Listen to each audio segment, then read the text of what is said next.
If you chase some version of an artistic life, like music, art, writing, film, and it didn't turn into something stable, this video is not here to motivate you.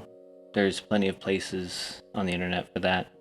This is here to explain something, because a lot of people in this position think they failed. And I don't think that's actually what happened. Most people expect one of two outcomes when they pursue something creative. Either you make it, or you clearly don't. And eventually someone asks you what your real plan is.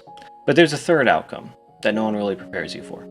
You don't end up successful in the ways you imagined, but you also don't end up empty. Instead, you end up in this strange middle space where you're more developed on the inside than most of the people around you, and somehow way less employable on paper. And because there isn't a clean label for that outcome, most people quietly assume it means something went wrong.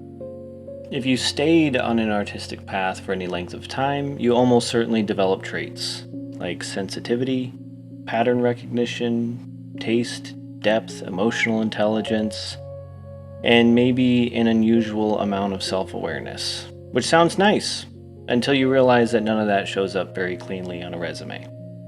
There's no checkbox that says, "can sit alone with uncertainty without immediately panicking." These traits don't translate super well in interviews, and they're often invisible in a system that rewards speed and certainty and optimization. Most advice aimed at people in this position assumes one of two things. Either you didn't want it badly enough, or you just lacked the discipline, which is always helpful to hear after you've spent 15 years thinking about something very carefully.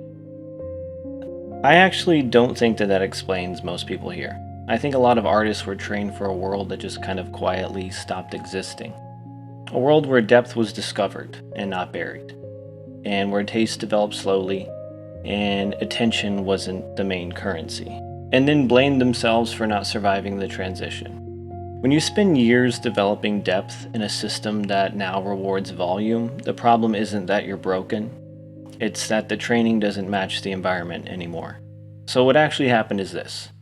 You signed a contract that you didn't know you were signing, which, to be fair, artists have a long history of doing.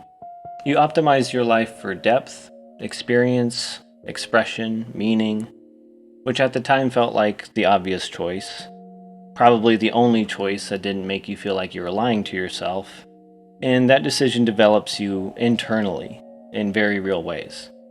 But the cost of that decision doesn't show up right away. It shows up later, when you try to explain what you can do, and realize the language everyone's using doesn't quite fit you anymore. This path gives you things that matter, for sure.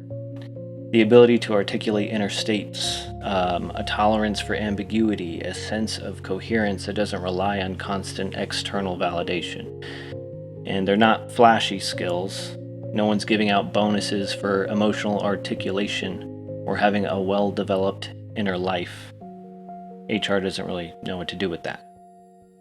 But they are stabilizing ones, especially over a lifetime. There's another side of this that people rarely acknowledge.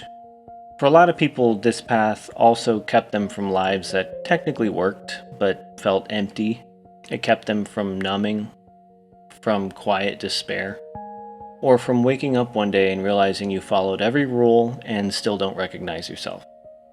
Every once in a while, if you've been an artist for some time, you'll notice something strange. You'll be talking with someone very normal, stable life, job, house, routine, and they'll look at you with this mix of admiration and quiet envy, which is confusing, because from the outside it looks like they have everything they need to be happy. But what you start to realize, often late, is that meaning isn't guaranteed for everybody. And for a lot of artists, it's just kind of always a part of the water that we're swimming in, and you don't really notice until you see someone else reaching for it, and realizing that they don't quite know where to find it. But that doesn't mean the cost wasn't real. It means the accounting was incomplete. So the question isn't, how do I undo this? It's, what did this actually train me for? And where does that belong now? You didn't waste your time. Seriously. But you can waste what it gave you if you keep treating those traits like defects instead of signals. So That's what this video series is about.